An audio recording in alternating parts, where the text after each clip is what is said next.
Good Sunday morning. May the odds be ever in your favor. In a high-stakes showdown, the state's proposed congressional lines are kicking off a nationwide debate long before the midterms even begin. The hopes that a new Texas map solidifies a Republican majority in Congress. But back at home, it may not be so easy. Some are warning that the new maps are a gamble and are giving a word of caution to Texas Republicans. Be careful what you wish for.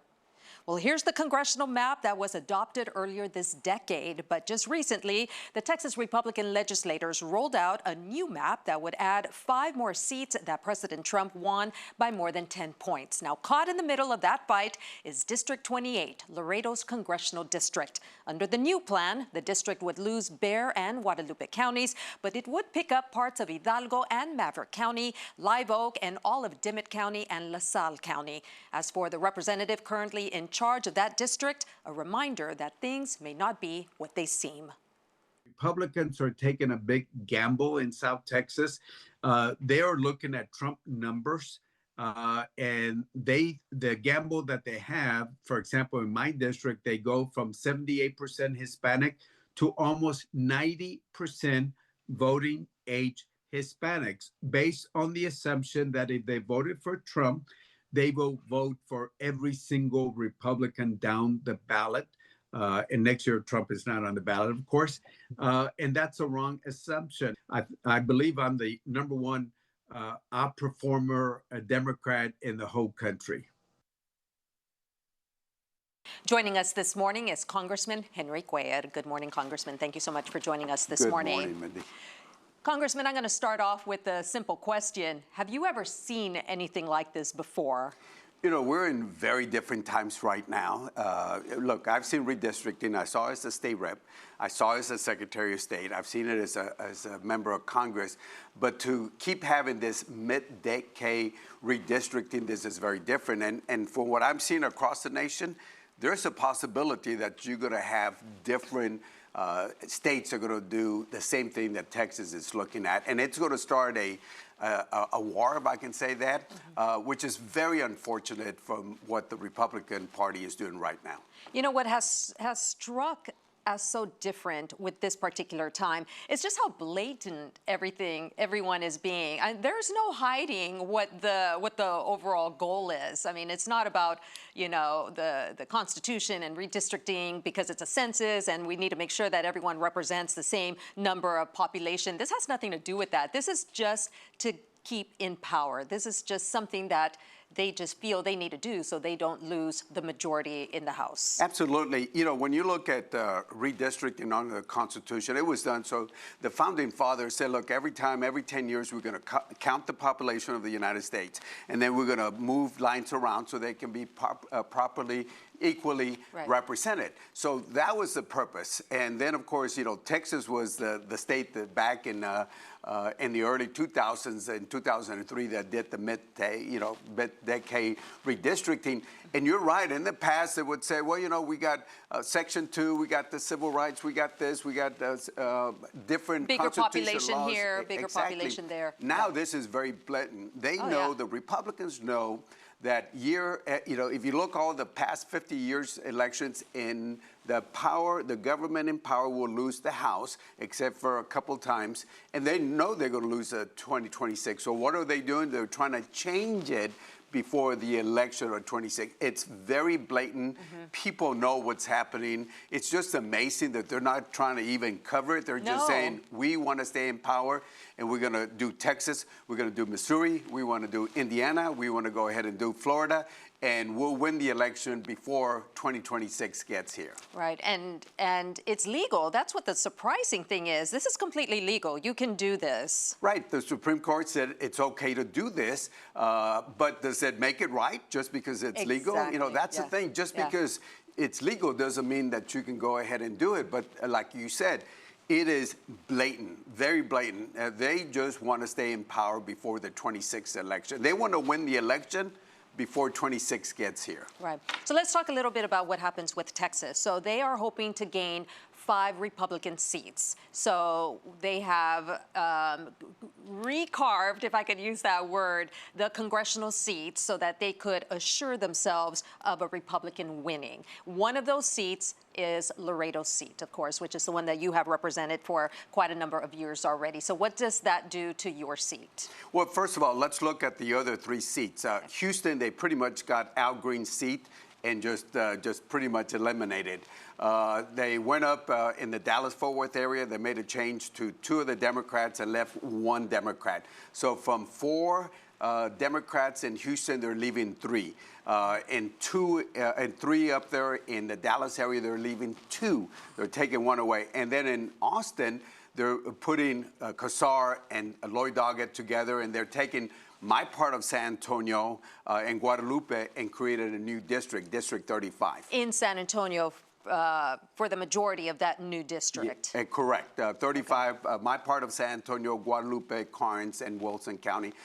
3 of those counties I've represented in the past. Now, in South Texas, it's a little different. What they did is with Vicente Gonzalez, they added Nueces County. Nueces County used to be Corpus Christi. Corpus Christi. That used to be Democratic. Now it leans a little bit to the conservative Republican side. Vicente has a shot because he overperforms. On mine, it was very, very interesting. What they did is they basically took San Antonio and part of Guadalupe. San Antonio's Democratic. Guadalupe, half of Guadalupe is Republican. And they shifted me south and added me a couple of new counties. They gave me Hidalgo, which I represented up to December of 2022, just 2.5 years ago. So people know me there very, very well. It's pretty much my old district. They gave me Live Oak, which is a small Republican area. They gave me LaSalle, which I represented LaSalle up to December of 2022. Dimmitt, it's a small Democratic, and they gave me about 21% of the rural area of Maverick County. So a lot of this, I would say 95% of the area that under the proposed lines, if it stays like that, I would say at least 95% I've represented already, just very recently. Okay, and they are still considered, obviously, they're border communities, border counties. You've done work along the border your entire political career. Yeah, I've worked on bridge issues. They know that I'm against tariffs. They know that we got to work on cost. So the Hidalgo area is one that I'm very familiar from the Farm Bureau to the trade community to the public officials. They're very familiar with the issues. And so they actually have made my area more of a border community. The way I started, if you look at my original lines, I started off more as a border community from Hidalgo to Stark County to Zapata to Webb County and then up 35. Wow. So your colleagues, for instance, Lloyd Doggett and Cuellar in Austin, they're going to have to run against each other and see who wins that one. And then, of course, that made space for the new seat in San Antonio. That is correct. In Austin, they pretty much paired 2 Democrats. In the Dallas area, they pretty much pair 2 Democrats, and we'll see what happens there and what happens in Austin. In Houston, since Sheila Jackson, Lee, and then, of course, Sylvester Turner both passed away, then Al Green will probably run in that new seat. In those areas. So going back to what you said when we started our interview, Congressman, this has kind of snowballed onto other states that are now thinking, well, you know what, if they're doing this in Texas, we're going to do this too to offset any Democratic members that might lose their position. So I guess they can go ahead and do that too, and let what you said, let the war begin. Yeah, it's unfortunate. It's very unfortunate that this started here in Texas. And Texas back in 2003, Tom DeLay was the first, one of the first times that we saw some midday redistricting. But it's unfortunate because what's happening here in Texas, instead of focusing on the flood victims of Kirk County, they're focusing on redistricting. And this is going to have a ripple effect, a cascade effect to other areas. So Indiana, some of the red states are going, they specifically have already mentioned who are the Democrats that are going. And then, of course, the blue states are already saying, in California, they already said, here are the 5 Republicans we're going after. That they're going to target. And it's very unfortunate because instead of trying to stay united and working together, Democrats and Republicans, this is going to really divide. And I remember, I was not in office in 2003, but I remember after I got in after 2004, the members of the Texas delegations were very, very upset. And this is going to really divide the delegation when before, there was an effort to get people together. Kay Bailey Hutchinson, they used to get members together, Democrats, Republicans together. This is going to further divide the Texas delegation, which is very, very unfortunate. Wow. Congressman, going back to when you were a state representative and special sessions were called, of course, Governor Abbott is in the middle of a special session right now. The Democrats left so that the quorum would be made could not be made. Could he call for another special session and then another one after that? Do these Democrats eventually have to come back home? Well, if you look at the last 50 years, I think there's been 4 quorum breaks. The last ones were, of course, in 2003 and then in 21. So, yes, he can definitely call. The session finishes, he'll call another one. He can keep going and calling and calling. So if you look at the history, when they where they went off to Santa Fe, I think the senators went to Santa Fe. The Democrats later, before, had gone off to Oklahoma. They'll stay there for a while. They'll get the message out, but eventually it's going to come back. What's interesting is there is a legal timeline that if the Democrats stay out too long, it might affect the legal timing. So there is a situation here on the lawsuit that has to be filed and how long they stay. So they got to balance that. That's up to the state legislators, but they have to balance that because there is a legal path that has to be taken if you want to have an impact for this coming elections. Okie doke. Well, on that note, thank you so much, Congressman. Appreciate having you with us. And we are going to take a quick break, but we'll be right back. Stay with us.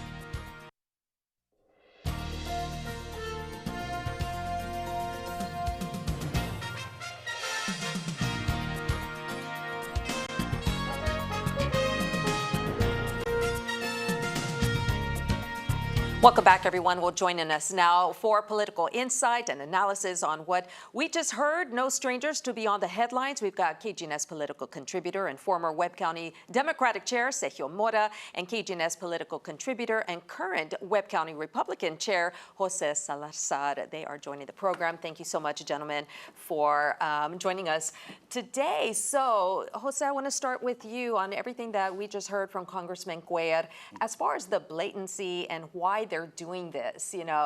They're saying that the Democrats or the Republicans are not going to be able to win midterm elections, so this is their way of trying to win the midterm elections. And I think that there's always a lot of things that are political in play. This could very well be one of them. I think it's a lot of people see it like that.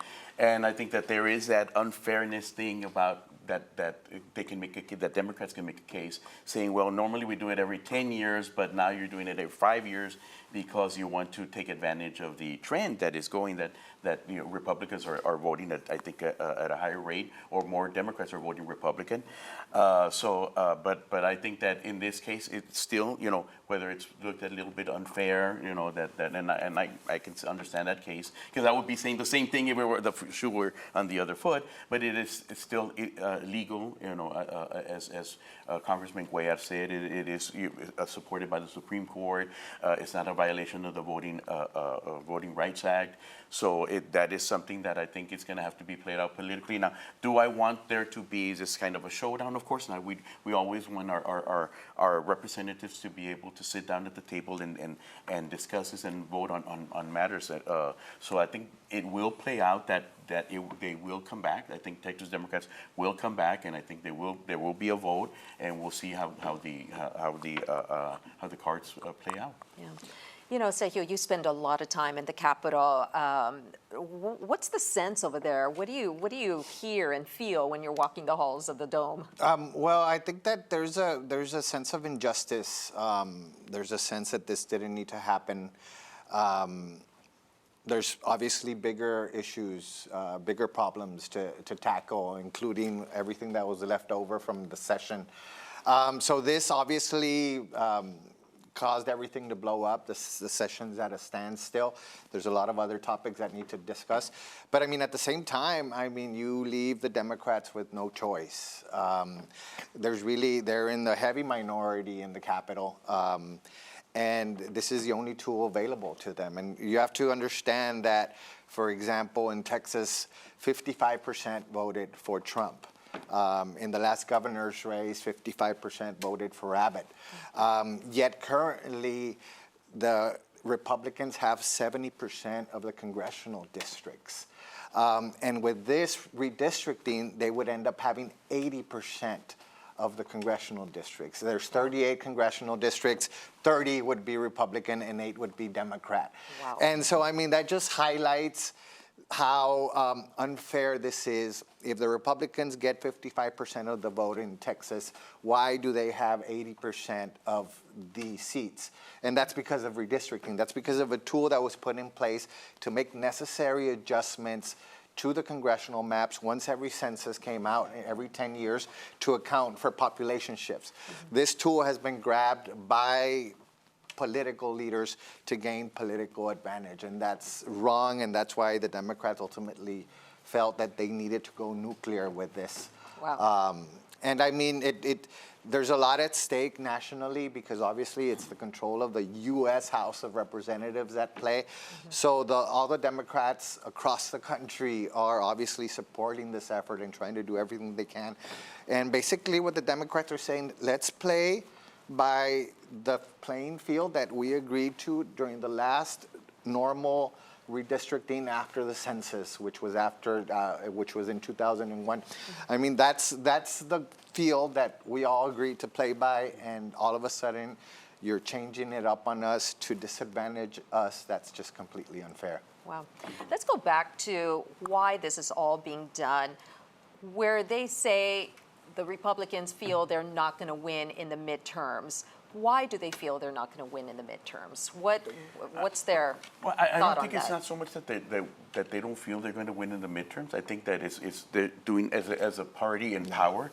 I think they have done this particular move and redistricting.